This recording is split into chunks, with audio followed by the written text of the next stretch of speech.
ஆசிரியர்களுக்கு வணக்கம். இன்னைக்கு நம்ம 10th சயின்ஸ்ல எந்த டாபிக் ரொம்ப இம்பார்ட்டனோ, அந்த டாபிக்ல இருந்துலாம் கொஸ்டின்ஸ் எடுத்துட்டு வந்திருக்கேன். பேசிக்கா நமக்கு எக்ஸாம்ல 6th to 8th வரைக்கும் ஆ நெறைய கொஸ்டின்ஸ் கேட்கறதில்ல.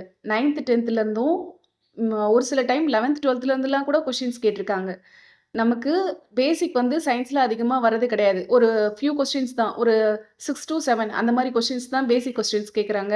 மீதி எல்லாம் கொஞ்சம் டெப்த்தாவே இருக்கு. சம்ஸ் கேட்கறதாகட்டும், இல்ல ரொம்ப டீட்டெயிலா இம்பார்ட்டன்டான கொஸ்டின அந்த மாரி கேட்கறதாகட்டும், அதுதான் அதிகமா இருக்கு. நான் இப்ப ஒரு டாபிக் ரிலேட்டடா தான் நான் செலக்ட் பண்ண கொஸ்டின்ஸ் இதுல இருக்கு. நீங்க இத நல்லா கவனிங்க. நான் இத வந்து ஜஸ்ட் வாசிச்சு மட்டும் காட்ட மாட்டேன். அதுக்கு ரிலேட்டடான எக்ஸ்ட்ரா பாயிண்ட்டும் நான் இதுல இருக்கிற கொஸ்டின்ஸ்ல இருக்க டாபிக்க எக்ஸ்பிளைன் பண்றது மூலமா, அதுக்கு ரிலேட்டடா எப்படி கொஸ்டின் கேட்டாலும் உங்களால ஆன்சர் பண்ண முடியும் இல்லைங்களா? அதனால தான் செலக்டிவான கொஸ்டின்ஸா எடுத்துட்டு வந்திருக்கேன். இது மட்டும் இம்பார்ட்டன்ட் கிடையாது. இன்னும் நெறைய இருக்கு. இன்னைக்கு நம்ம முக்கியமான டாபிக்ல இருக்கிறத பார்க்கலாம். சரிங்களா? புவியின் நிறையின் மதிப்பு. புவி 5.972 into 10 power of 24. Option A. படுகதிரின் அதிர்வெண்ணை விட அதிகமான அதிர்வெண் கொண்ட நிறைமாலை வரிகளை டேஷ் வரிகள் என்று அழைக்கின்றோம். இது ஆக்சுவலாக நீங்கள் தெரிஞ்சுக்க வேண்டியது என்னென்னா, ராமன் சிதறல் ஆய்வில் ஒளியின் மூலக்கூறு மீது செலுத்தும் போது 3 வகை சிதறல்கள் ஏற்படுது. நம்ம ராமன் விளைவு படிச்சிருப்போம்ல, அதுதான். இப்போ ராமன் சிதறல் ஆய்வில் ஒளியை ஒளி கதிர் இருக்குல்ல, அதை ஒரு மூலக்கூறு மீது செலுத்தும் போது 3 வகையான சிதறல்கள் ஏற்படுது. அந்த 3 வகை சிதறல் என்னென்னா, இங்கே இருக்குது பாருங்கள். ராலே, ரெண்டாவது ஸ்டோக்ஸ், மூணாவது ஆன்டி ஸ்டோக்ஸ். சரிங்களா? இந்த 3 விதமான சிதறல்கள் ஏற்படுது. ஃபஸ்ட்டு வந்து ராலே சிதறல். ராலே சிதறல்னால் என்னன்னு தெரிஞ்சுக்கோங்க. படும் ஒளியின் அதிர்வெண்ணும் சிதறிய ஒளியின் அதிர்வெண்ணும் சமமாக இருக்கணும். புரியுதுங்களா? அதாவது ராமன் ஒளி சிதறலில் அந்த ஒளியோட மூலக்கூறு ஆய்வு செய்வாங்கள்ல, அதில் தான் படும் ஒளியின் அதிர்வெண்ணும் சிதறிய ஒளியின் அதிர்வெண்ணும் சமமாக இருக்கும். அதுக்கு பேர் தான் ராலே ஒளிச்சிதறல் அப்படின்னு சொல்லி சொல்லுவோம். நெக்ஸ்ட்டு ஸ்டோக்னா என்ன சொல்லுவோம்னா, அதாவது ஸ்டோக்ஸ் வரிகள். சிதறிய ஒளியின் அதிர்வெண் படும் ஒளியின் அதிர்வெண்ணை விட குறைவாக இருக்கும். சிதறிய ஒளியின் அதிர்வெண் வந்து படும் ஒளியின் அதிர்வெண்ணை விட குறைவாக இருக்கும். அந்த மாதிரி வந்துச்சுன்னா அதுக்கு பேர் வந்துட்டு ஸ்டோக்ஸ். மூணாவது ஆன்டி ஸ்டோக்ஸ். ஆன்டி ஸ்டோக்ஸ்னா என்னென்னா, படுகதிரின் அதிர்வெண்ணை விட அதிகமான அதிர்வெண் கொண்ட நிறைமாலை வரிகளை ஆன்டி ஸ்டோக்ஸ் வரிகள் என்று அழைக்கின்றோம். அப்போ இதுக்கு ஆன்சர் என்னன்னு தெரியுதுங்களா? Option D. அதாவது ராமன் சிதறல் ஆய்வில் ஒளியோட மூலக்கூறு மீது செலுத்தும் போது 3 வகையான சிதறல் காணப்படுது. அது 3 என்னன்னா, ஃபஸ்ட்டு ராலே, ஸ்டோக்ஸ், மூன்றாவது ஆன்டி ஸ்டோக்ஸ். இங்கே நமக்கு ஆன்டி ஸ்டோக்ஸ்லேருந்து வர மாதிரி ஒரு ஆன்சர் கேட்டிருக்காங்க. அதாவது படுகதிரின் அதிர்வெண்ணை விட அதிகமான அதிர்வெண் கொண்ட நிறமாலை வரிகளை டேஷ் வரிகள் என்று அழைக்கின்றோம் அப்படின்னு கேட்டிருக்காங்க. அப்போ ஆன்டி ஸ்டோக்ஸ். இப்போ இந்த ஒரு கொஷின் மூலமாக ராமன் ஒளி சிதறலை பற்றி நீங்கள் ஓரளவு தெரிஞ்சுக்கிட்டீங்களா? இப்படி கொஞ்சம் டீட்டெயிலாக தெரிஞ்சுக்கிட்டிங்கன்னா எப்படி கொஷின்ஸ் கேட்டாலும் உங்களால் ஆன்சர் பண்ண முடியும். நெக்ஸ்ட்டு பார்க்கலாங்களா? மனிதனால் உணரப்படும் செவியுணர் ஒளியின் அதிர்வெண். மனிதனால் உணரப்படும் செவியுணர் ஒளியின் அதிர்வெண் எவ்வளோனா, ஸ்டார்டிங் வந்து 20 ஹெர்ட்ஸ்ல இருந்து 20,000 ஹெர்ட்ஸ் வரைக்கும். அப்போ ஸ்டார்டிங் எவ்வளோ, அதுதான் இங்கே. ஆப்ஷன் சி, 20 ஹெர்ட்ஸ் வரைக்கும்.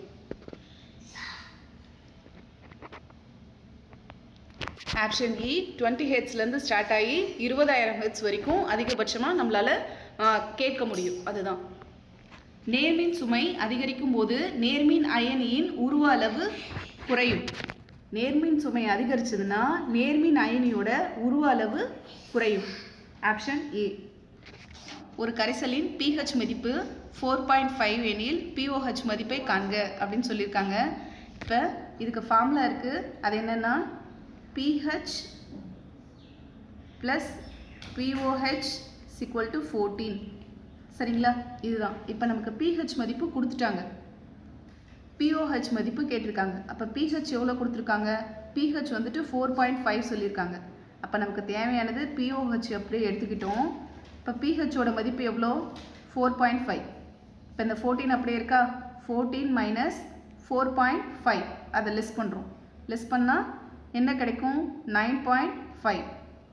புரியுதுங்களா? இந்த ஃபார்முலாவை அப்ளை பண்ணி போட்டு பாருங்கள், ஆன்சர் கிடைக்கும். அப்போ ஆன்சர் வந்துட்டு 9.5. இந்த ஃபார்முலா இம்பார்ட்டன்ட். ஏன்னா லாஸ்ட் எக்ஸாம்லேயே கேட்டிருக்காங்க, ஒரு கரைசலோட மதிப்பு கொடுத்துட்டு pH மதிப்பு கேட்டாலும் நமக்கு போட தெரியணும். இந்த லாஸ்ட் எக்ஸாம்லேயும் வந்திருக்கு. வாகனங்களில் உள்ள குளிர்விப்பான்களில் தண்ணீர் உறைவதை தடுப்பது. அதாவது அதுக்கு ஆன்சர் வந்துட்டு எத்தனால். எத்தனால் வந்து பொதுவாக உரை தடுப்பானாக பயன்படுது. இதுக்கு இன்னொன்று சொல்லலாம், எத்திலீன் கிளைகோகால், அதையும் யூஸ் பண்ணுறாங்க. எத்தனாலும் சொல்லலாம், இன்னொன்று எத்திலீன் கிளைகோகால். நோட் பண்ணிக்கோங்க. சப்போஸ் அங்கே எத்திலீன் கிளைகோகால் கேட்டிருந்தாலும் அதுவும் ஆன்சர் தான். நெக்ஸ்ட் பார்க்கலாமா?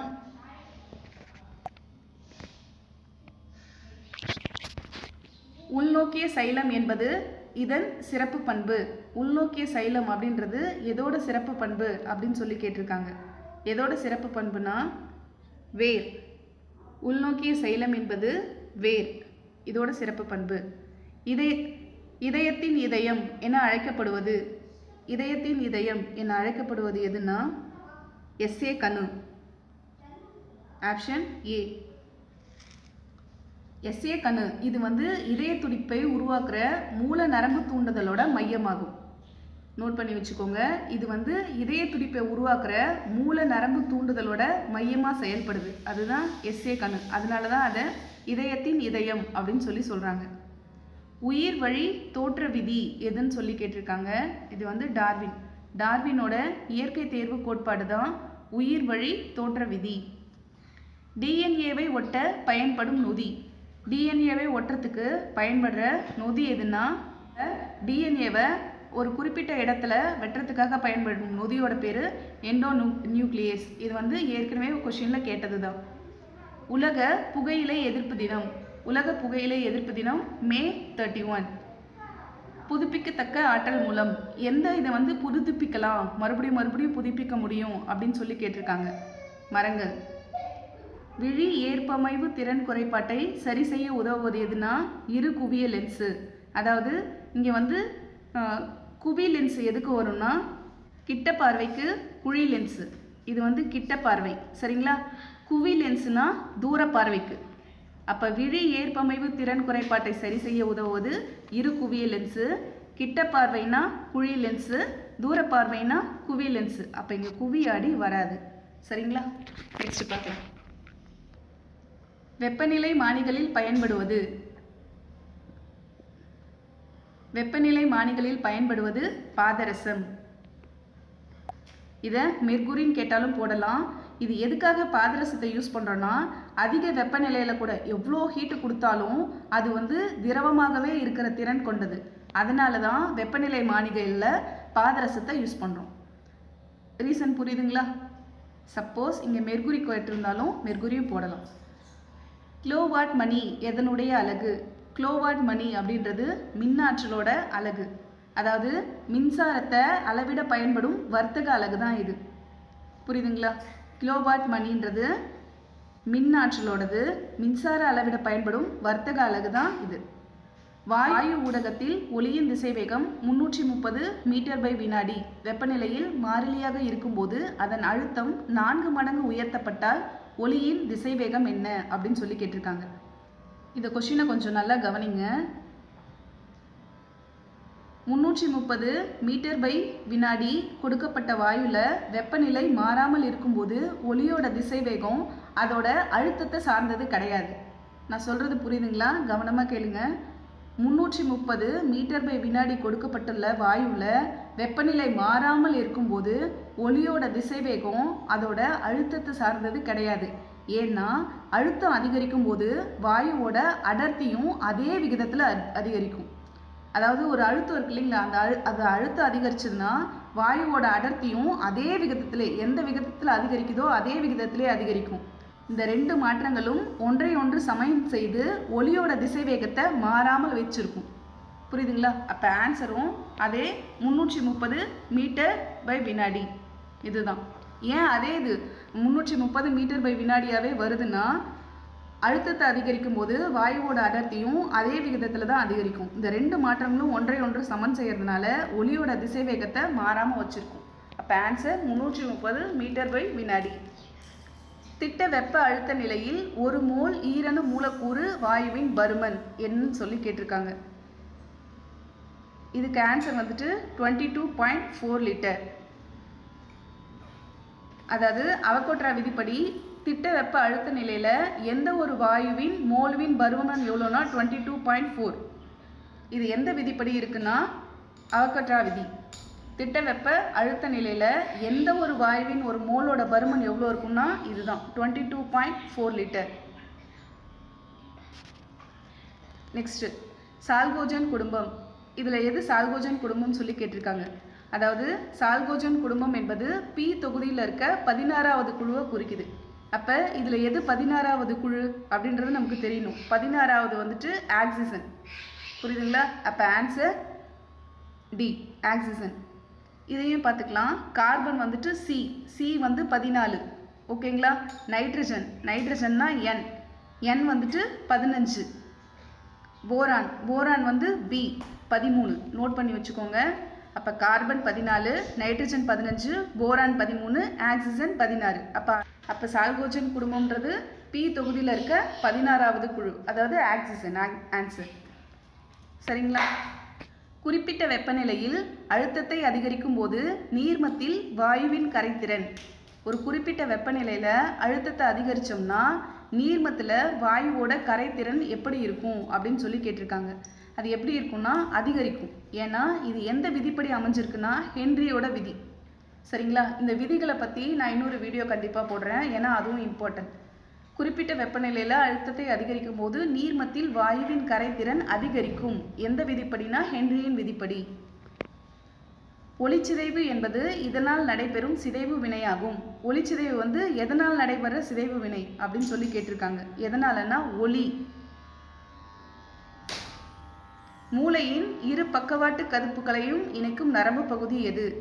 மூளையோட 2 பக்கவாட்டு கதுப்புகள், 2 கதுப்புகள் இருக்கும்ல, அது 2த்தையும் இணைக்கிற நரம்பு பகுதி எதுனா corpus callosum. Option D corpus callosum. நுனியாக்கத்தின் மீது எதிர்விளைவை உருவாக்கும் ஹார்மோன். அதாவது இந்த டாபிக் வந்து ரொம்ப இம்பார்ட்டன்ட். நான் ஏற்கனவே சொன்னேன் இதை பற்றி ஒரு வீடியோ போடுறேன்னு. கொஞ்சம் டைம் இல்லாததுனால போட முடியல. இது ரொம்ப இம்பார்ட்டண்டான டாபிக் தான். இதை பற்றி நான் கண்டிப்பாக ஒரு வீடியோ போடுறேன். இது வந்து இந்த வளர்ச்சி ஹார்மோன்கள்லாம் இருக்கும்ல, அதை பற்றினது. இது நுனியாக்கத்தின் போது, அதாவது தாவரத்தோட நுனியாக்கம் இருக்குல்ல, அதன் மீது எதிர்விளைவை உருவாக்கும் ஹார்மோன் எது அப்படின்னு சொல்லி கேட்டிருக்காங்க. அது எதுனா சைட்டோகைனின். Answer A. இது வந்து நுனியில் இருக்கும்போது பக்கவாட்டு கிளைகள் வளராமல் பக்கவாட்டு கிளைகள் வளராமல் இருப்பதை தடுக்கும் வேலையை இது செய்யுது. எது? சைட்டோகைனின். அதுதான் இங்கே கேட்டிருக்காங்க. நுனியாக்கத்தின் மீது எதிர்விளைவை உருவாக்கும் ஹார்மோன். இப்போ ஒரு செடி வளருதுன்னு வச்சுக்கோங்களேன். அந்த செடி வளரும்போது அதுக்கு நுனியில் பக்கவாட்டு கிளைகள் இருக்குல்ல, அந்த கிளை வராமல் இருக்கிற வேலையை எது செய்யுதுன்னா சைட்டோகைனின் தான் செய்யுது. நெக்ஸ்ட், சென்ட்ரோமியர் மையத்தில் காணப்படுவது டேஷ் வகை குரோமோசோம். சென்ட்ரோமியர் மையத்தில் காணப்படுவது எந்த வகையான குரோமோசோம் அப்படின்னு சொல்லி கேட்டிருக்காங்க. அது என்னன்னா மெட்டாசென்ட்ரிக். Option B. இது எந்த ஷேப்பில் இருக்கும்னா வி ஷேப்பில் இருக்கும். சரிங்களா? இந்த சென்ட்ரோமியர் குரோமோசோமோட மையத்தில் அமைஞ்சு சம நீளமுள்ள 2 கரங்களை உருவாக்கும். அப்போ சென்ட்ரோமியர் மையத்தில் காணப்படுவது மெட்டாசென்ட்ரிக், அதாவது வி ஷேப்பில் இருக்க குரோமோசோம். பூசோகோமால் என்பது டேஷின் நோய் எதிர்ப்பு திறன் பெற்ற ரகமாகும். பூசோகோமால் அப்படின்றது எந்த நோய் எதிர்ப்பு திறன் பெற்ற ரகம்னா தட்டைப்பயிறு. Option C. இது பொதுவாக பாக்டீரியா நோய் எதிர்ப்புக்கு பயன்படுத்தப்படுது. புரியுதுங்களா? பாக்டீரியா நோய் எதிர்ப்புக்கு பயன்படுத்தப்படுவது இந்த பூசோகோமால். நோட் பண்ணிக்கோங்க. ஏன்னா பூஞ்சை இருக்குது, வைரஸ், இந்த மாதிரி நிறைய கேட்டிருப்பாங்க. அப்போ பாக்டீரியா நோய் எதிர்ப்புக்கு பயன்படுத்தப்படுவது எதுன்னா இந்த பூசோகோமால். இது வந்து தட்டைப்பயிறு. ஒரு லென்ஸின் திறன் -4D எனில் அதன் குவிய தொலைவு.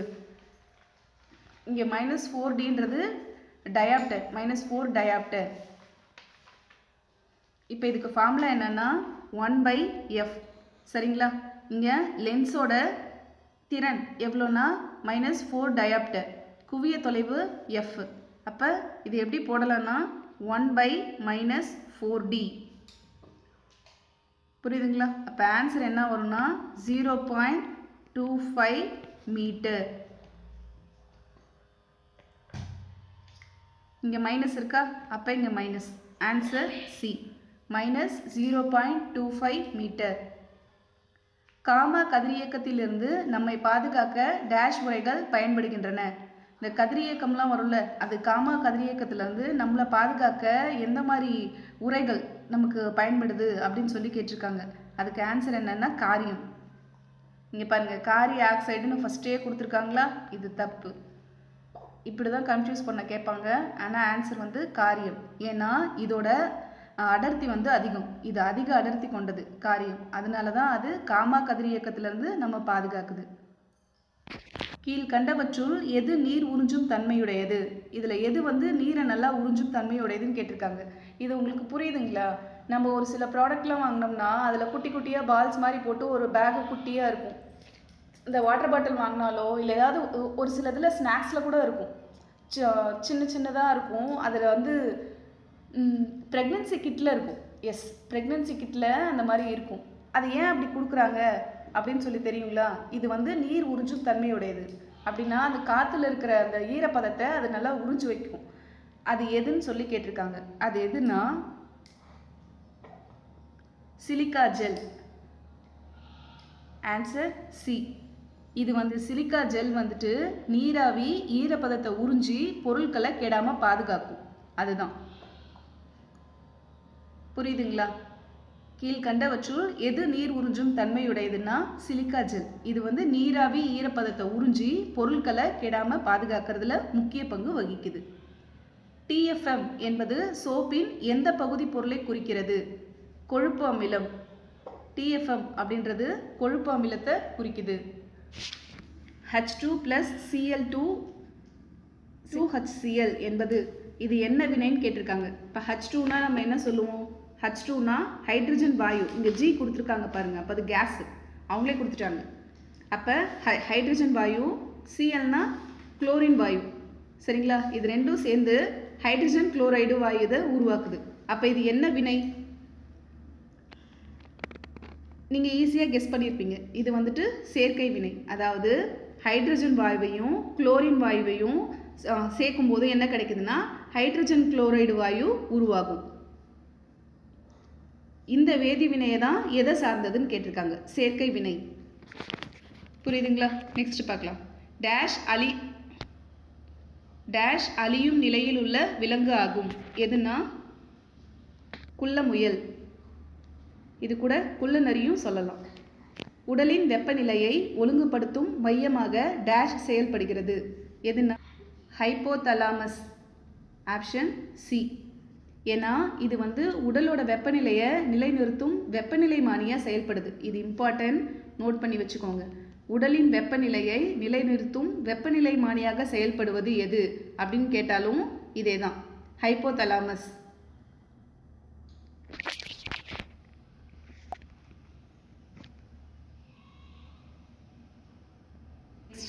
சின்கேமியின் விளைவால் உருவாவது. சின்கேமியின் விளைவால் உருவாவது எதுன்னு சொல்லி கேட்டிருக்காங்க. ஃபஸ்ட்டு சின்கேமினா நமக்கு என்னன்னு தெரியணும். ஆண் மற்றும் பெண் இன செல்கள் இணைவதால் உருவாகும் முதல் செல் தான் இந்த சின்கேமி. சரிங்களா?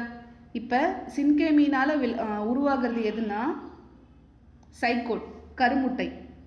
உங்களுக்கு ஈஸியாக புரியுதுங்களா? அதாவது ஆண் மற்றும் பெண் அந்த இன செல்கள் உருவாகிறதுனால உருவாகிற முதல் செல்லை தான் சின்கேமின்னு சொல்லுவோம். அப்போ அதுதானே கருமுட்டை. இது பேசிக்காக எல்லாருக்கும் தெரியும்ல. ஆணோட இனசெல், பெண்ணோட இனசெல், இது ரெண்டும் இணைஞ்சதுன்னா உருவாகிறது தான் கருமுட்டை. அது ரெண்டுத்துக்கும் இணையிற பேர் என்னன்னா சின்கேமி. அதை தான் இங்கே நமக்கு இன்டைரக்டாக கொடுத்துருக்காங்க. சின்கேமியின் விளைவால் உருவாகுவது சைக்கோட், கருமுட்டை. ஓகேங்களா? டிஎன்ஏவை வெட்ட பயன்படும் நொதி. டிஎன்ஏவை கட் பண்ணுறதுக்கு பயன்படுற நொதி எதுன்னு சொல்லி கேட்டிருக்காங்க. Restriction endonuclease. Option B. இது வந்து வேதியியல் கத்திரிக்கோள் என்று அழைக்கப்படும். டிஎன்ஏவை வெட்ட பயன்படும் நொதின்னு கேட்டாலும் இதுதான் போடணும். வேதியியல் கத்திரிக்கோல் என்று அழைக்கப்படுவது எதுன்னு கேட்டாலும் இதை தான் போடணும். சரிங்களா? நெக்ஸ்ட் பார்க்கலாம். ரத்தத்தில் குளுக்கோஸ் அளவை அதிகரித்தல். நம்ம ரத்தத்தில் குளுக்கோஸோட அளவு அதிகரிச்சதுன்னா அது என்னதுன்னு கேட்டிருக்காங்க. அது என்னன்னா ஹைப்பர் கிளைசிமியா. ஹைப்பர் கிளைசிமியா புரியுதுங்களா? அப்போ இதையும் பார்த்துக்கோங்க. Next polyuria. பாலியூரியானா என்னென்னா அதிக சிறுநீர் வெளியேற்றம். அதிகமாக சிறுநீர் வெளியேறுச்சுன்னா அதுக்கு பேர் பாலியூரியா. நோட் பண்ணி வச்சுக்கோங்க. Next polydipsia. பாலிடிப்சியானா என்னென்னா அதிக தாகம், அளவுக்கு அதிகமான தாகம் எடுத்துச்சுன்னா அதுக்கு பேர் பாலிடிப்சியா. நெக்ஸ்ட்டு கிளைகோயூரியா அப்படின்னா சிறுநீரில் சர்க்கரை அளவு வெளியேற்றம். சிறுநீரில் அதிகமான சர்க்கரை வெளியேறுச்சுன்னா அதுக்கு பேர் கிளைகோயூரியா. ஸ்க்ராட்ச் திருத்தியில் உள்ள பகுதிகள் 3. 1 கிலோகிராம் எடை என்பது டேஷுக்கு சமமாகும் அப்படின்னு சொல்லி கேட்டிருக்காங்க. இப்போ எடைனா நம்ம என்ன சொல்லுவோம்? நிறை இன்ட்டு புவியீர்ப்பு முடுக்கம். நிறை இன்ட்டு புவியீர்ப்பு முடுக்கம் சொல்லுவோமா? அப்போ எடையோட அலகு என்ன? எடையோட அலகு நியூட்டன். சரிங்களா? இது நோட் பண்ணி வச்சுக்கோங்க. எடையோட அலகு நியூட்டன். அப்போ என்ன சொல்லுவோம்? M into G. நிறைனா எம் சொல்லுவோமா? முடுக்கம் அப்படின்னா ஜி சொல்லுவோமா? அப்போ 1 இங்கே நிறை நமக்கு எவ்வளோ கொடுத்துருக்காங்க? 1 கிலோகிராம் எடை. அப்போ 1 kg இன்ட்டு இங்கே புவியீர்ப்பு முடுக்கம் எவ்வளோ வரும்? 9.8. அப்போ 1 இன்ட்டு 9.8 9.8 தான். இங்கே வந்து நமக்கு டைன் சொல்லியிருக்காங்க. ஆக்சுவலாக இது தப்பு. இந்த இடத்துல நியூட்டன் வரும். இங்கே தப்பாக கொடுத்துருக்காங்க. இங்கே நியூட்டன். அப்போ 9.8 நியூட்டன் அப்படின்னு போட்டுக்கோங்க. ஏன்னா எடையின் அலகு நியூட்டன் தான், டைன் கிடையாது. அப்போ 1 கிலோகிராம் எடை என்பது எதுக்கு சமம்னா 9.8 நியூட்டனுக்கு சமம். மறக்காமல் நோட் பண்ணி வச்சுக்கோங்க. Answer 9.8 Newton. எந்த வெப்பநிலையில் செல்சியஸ் வெப்பநிலையும் பாரன்ஹீட் வெப்பநிலையும் சமமாக இருக்கும் அப்படின்னு கேட்டாங்கன்னா -400. Option B. 1.25 இன்ட்டு 10⁴ ஹெர்ட்ஸ் அதிர்வெண் உடைய ஒளியானது 344 மீட்டர் பை செகண்ட் வேகத்தில் பரவுகிறது எனில் அதன் அலைநீளம். இதோட அலைநீளம் என்னன்னு கேட்டிருக்காங்க. இது சம் பார்க்கலாம். ஈஸி தான். அதிர்வெண்ணை நம்ம என்ன சொல்லுவோம்? அதிர்வெண்ணை ஃப்ரீக்வன்சி சொல்லுவோமா? அப்போ அதிர்வெண்ணுனா எஃப். எஃப் எவ்வளோ கொடுத்துருக்காங்க? இங்கே கொடுத்துருக்காங்க பாருங்கள். 1.25 இன்ட்டு 104 ஹெர்ட்ஸ் கொடுத்துருக்காங்களா? இது வந்து 104 இல்லை, 10⁴. சாரி, நான் 104ன்னு சொல்லிட்டேன். 1.25 இன்ட்டு 10⁴. 10⁴ ஹெர்ட்ஸ். சரிங்களா? இப்போ இது திசை வேகம். திசை வேகம் எவ்வளோ? திசை வேகம்னா v சொல்லுவோம். v வந்துட்டு 344. அதுவும் இங்கே கொடுத்துருக்காங்க. இப்போ அலைநீளம் என்ன? லாம்டா. இதை தான் நம்ம கண்டுபிடிக்கணும். ஏன்னா அவங்க கேட்டிருக்கிறது நமக்கு அலைநீளம். நெக்ஸ்ட்டு நமக்கு வந்து ஃபார்முலா தெரியும். திசை வேகம். திசை வேகத்துக்கான ஃபார்முலா என்னென்னா, அதாவது v = f இன்ட்டு லாம்டா. நமக்கு தேவையானது லாம்டாவோட வேல்யூ. அப்போ எப்படி வரும்? v/f வருங்களா? அப்போ vயோட வேல்யூ என்ன? நாம் இங்கே போட்டிருக்கோம்ல 344 பை எஃபோட வேல்யூ என்ன? எஃப்னா என்னது? அதிர்வெண். அப்போ அதோட வேல்யூ இங்கே கொடுத்துருக்காங்க பாருங்கள். 1.25 இன்ட்டு 10⁴. இங்கே இடம் இல்லை, அப்படியே நான் சும்மா எழுதுறேன். நோட் பண்ணி நான் சொல்ல நோட் பண்ணிக்கோங்க. 344 பை 1.25 இன்ட்டு 10⁴ ஹெர்ட்ஸ். சரிங்களா? அப்போ இது எப்படி போடலாம்? 344 பை இங்கே 10⁴ கொடுத்துருக்காங்களா? அப்போ 4 டிஜிட் தள்ளி டாட் வச்சுக்கலாமா? அப்போ எப்படி வரும்? 12,500 அப்படின்னு வருங்களா? அப்போ 344 பை 12,500. இதை சிம்பிளிஃபை பண்ணால் ஆன்சர் என்ன கிடைக்கும்னா ஆப்ஷன் சி. அதாவது 0.02752 மீட்டர். ஒன்றுமே இல்லைங்க. நமக்கு ஃப்ரீக்வன்சி அதிர்வெண் கொடுத்துட்டாங்க, ஒளியோட திசை வேகத்தை கொடுத்துட்டாங்க, அதோட அலைநீளம் கேட்டிருக்காங்க. ஃபார்முலா என்னென்னா இதுதான். v = f into lambda. லாம்டாவோட வேல்யூ தான் நம்ம இப்போ கண்டுபிடிக்கணும். வியோட வேல்யூ என்ன? 344 பை இது இருக்கு இல்லைங்களா, அதிர்வெண்ணோட வேல்யூ. அதை கீழே போட்டுட்டு நம்ம டிவைட் பண்ணால் நமக்கு ஆன்சர் கிடச்சிடும். நெக்ஸ்ட்டு பார்க்கலாங்களா? சம் எதையும் ஒமிட் பண்ணிடாதீங்க, கஷ்டமாக இருக்குன்னு. ஏன்னா லாஸ்ட்மே ஒவ்வொரு எக்ஸாம்லேயும் 3-4 சம் கேட்டிருக்காங்க. அதனால் சம்மை ஒமிட் பண்ணாதீங்க. ஈஸியான சம் மட்டுமாவது போட்டு பாருங்கள். சரிங்களா? நெக்ஸ்ட் பார்க்கலாம். ஏஎம்யூ. இங்கே ஏஎம்யூனா என்ன நமக்கு தெரியணும். Atomic mass unit. ஸ்பெல்லிங் சொல்கிறேன். ATOMIC mass, MASS mass unit, UNIT. சரிங்களா? அப்போ இதுக்கு ஆன்சர் என்னென்னா, அதாவது கார்பன் 12 அணு நிறையில் 1/12 பங்கோட நிறை தான் இது சொல்லுவோம். அதாவது இது என்னன்னா ஒரு அணு நிறையோட அலகின் வரையறை தான் இது. இது இம்பார்ட்டன்ட், நோட் பண்ணி வச்சுக்கோங்க.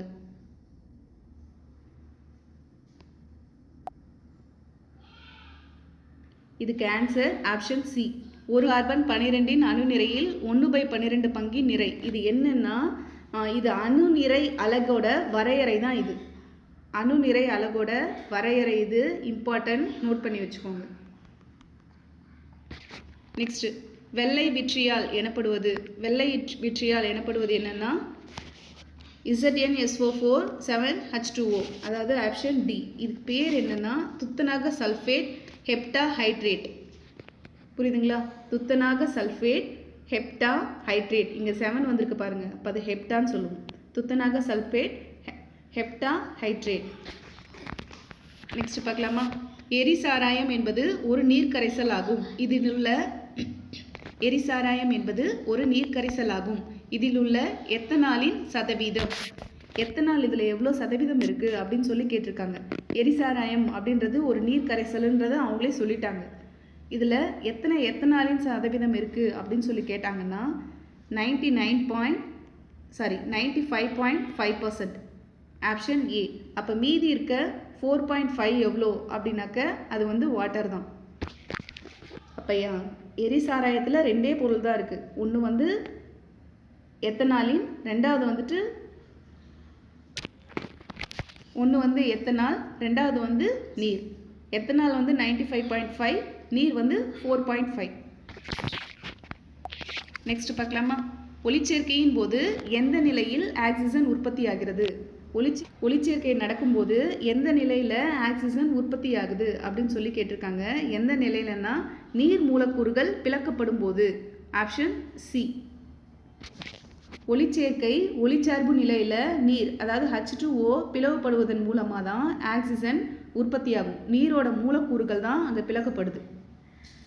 நோட் பண்ணிக்கோங்க, இதுவும் இம்பார்ட்டன்ட் தான். மூளைக்கான ஊட்டச்சத்துக்களை அளிக்கும் பணியினை மேற்கொள்வது எது? மூளைக்கான ஊட்டச்சத்துக்களை அளிக்கிறதுல முக்கியமானது எதுன்னா மூளை தண்டுவட திரவம். இதை என்ன சொல்லுவோம்னா சிஎஸ்எஃப், அதாவது மூளை தண்டுவட திரவம். சி. அட்டையின் உடற்கண்டங்கள் இவ்வாறு அழைக்கப்படுகின்றன. அட்டையோட உடற்கண்டங்கள்லாம் எப்படி அழைக்கப்படுதுங்கன்னா மெட்டாமியர்கள். அதாவது ஆப்ஷன் ஏ. அட்டையோட உடலில் பல கண்டங்களை இருக்கிறதுனால அது வந்து மெட்டாமெரிசம் அப்படின்ற வகையை சார்ந்தது. இதெல்லாம் அதுங்களோட வகைகள் இங்கே கொடுத்துருக்காங்கல்ல. இதெல்லாம் ஒவ்வொரு உயிரினங்களோட வகைகள். இதில் வந்து அட்டையோட உடற்கண்டங்கள் எப்படி அளிக்கப்படுதுன்னா மெட்டாமியர்கள். ஏன்னா இது வந்து மெட்டாமெரிசம் அப்படின்ற வகைப்பாடை சார்ந்தது. டவுன் நோய்க்கூட்டு அறிகுறி டேஷை சார்ந்தது. இதுக்கு வந்துட்டு ஆப்ஷன்ஸ் தப்பாக கொடுத்துருக்காங்க. இது ஆப்ஷன்ஸே தப்பாக இருக்கிறதுனால இது வேணாம். ஆனால் இது டவுன் நோய் கூட்டு அறிகுறினா என்னன்னு சொல்லிடுறேன். குரோமோசோம் எண்ணிக்கை தான். அதாவது டவுன் நோய்க்குறியில் 21வது குரோமோசோம் வந்து 3 பிரதிகளாக இருக்கும். 2 தான் இருக்கும், ஆனால் இது 3ஆக இருக்கிறதுனால தான் அங்கே டவுன் நோய் கூட்டு அறிகுறி ஏற்படுது. சரிங்களா? நெக்ஸ்ட்டு, மெட்டாஸ்டாசிஸ் இதனுடைய தொடர்புடையது. ஆக்சுவலாக இது ரொம்ப இம்பார்ட்டன்ட். இதுக்கு ஆன்சர் என்னென்னா வீரியமிக்க கட்டி. அதாவது மெட்டாஸ்டாசிஸ்னால் என்னென்னா புற்றுநோய் செல்கள். அந்த புற்றுநோய் செல்கள் வந்து ஒரு இடத்துல இருந்து இன்னொரு இடத்துக்கு மிக வேகமாக பரவும். அதை தான் இந்த வீரியமிக்க கட்டி மாலிக்னன்ட் அப்படின்னு சொல்லுவாங்க. அப்போ அந்த மெட்டாஸ்டாசிஸ் எதோட தொடர்புடையதுன்னா வீரியமிக்க கட்டி, அதாவது இந்த புற்றுநோய் செல்களில் வரக்கூடியது. 47 கொஸ்டினும் தப்பு. 48 பார்க்கலாம். 1 கிராம் விசை என்பது டேஷுக்கு சமம். இதுவுமே ஆன்சர் தப்பாக தான் இருக்குது. 9.8 இன்ட்டு 10⁻³ இதுதான் ஆன்சர். நோட் பண்ணி வச்சுக்கோங்க. இதில் இன்னும் நிறைய கொஷின்ஸ் இருக்குது. இதை நெக்ஸ்ட் பார்ட்டில் பார்க்கலாம். இம்பார்ட்டண்டான கொஷின்ஸ் எல்லாத்தையுமே நோட் பண்ணி வச்சுக்கோங்க. எக்ஸாமுக்கு நல்லா படிங்க.